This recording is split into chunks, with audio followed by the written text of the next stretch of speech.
Assalamualaikum warahmatullahi wabarakatuh. Apa kabar semuanya? Semoga selalu sehat, dilancarkan rezekinya, dimudahkan segala urusannya ya. Amin. Nah, di video kali ini saya akan berbagi informasi terbaru terkait pencairan bantuan PKH tahap 2 maupun BPNT tahap 2 tahun 2025. Ada kabar terbaru datangnya dari Kementerian Sosial atau Kemensos ya, mengenai data tunggal kesejahteraan sosial DTKS yang tidak lagi digunakan sebagai acuan data penerima bantuan sosial. Dan sebagai gantinya, pemerintah akan menggunakan data tunggal sosial ekonomi nasional atau DTSE sebagai data induk baru penerima bansos. Dengan adanya perubahan DTSE ini, tentu banyak yang bertanya-tanya ya, bagaimana nasib KPM Bansos PKH dan BPNT selanjutnya. Dan berikut penjelasannya ya.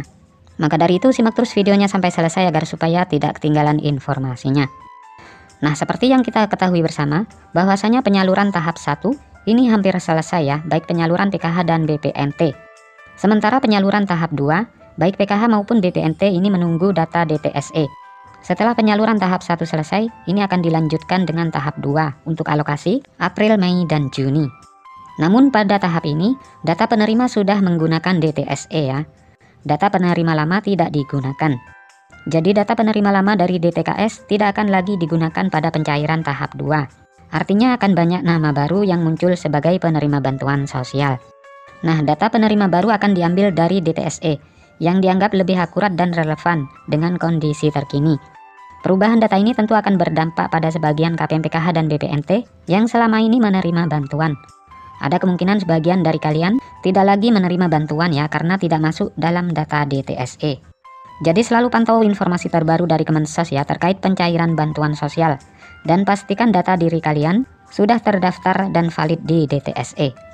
Dan bersiap-siaplah ya jika sewaktu-waktu kalian tidak lagi menerima bantuan karena adanya perubahan data. Penghapusan DTKS dan penggunaan DTSE sebagai acuan data baru merupakan langkah pemerintah untuk memperbaiki sistem penyaluran bantuan sosial. Tujuannya adalah agar bansos lebih tepat sasaran dan efektif dalam memberantas kemiskinan. Nah, seperti yang kita ketahui, untuk pencairan PKH dan BPNT di tahap pertama alokasi Januari, Februari, Maret itu masih menggunakan data lama yang berasal dari DTKS. Akan tetapi mulai di tahap 2 atau tahap ketiga, semua data penerimanya itu berasal dari DTSE ya. Yang artinya tidak ada jaminan yang di tahap 1 kemarin cair, di tahap yang kedua nanti bisa cair lagi. Namun para KPM tenang saja ya, bagi yang selama ini masih dapat tetap dapat, jika masih layak dapat bantuan ya. Namun jika tidak layak, maka otomatis dihentikan dan diberikan kepada yang benar-benar membutuhkan.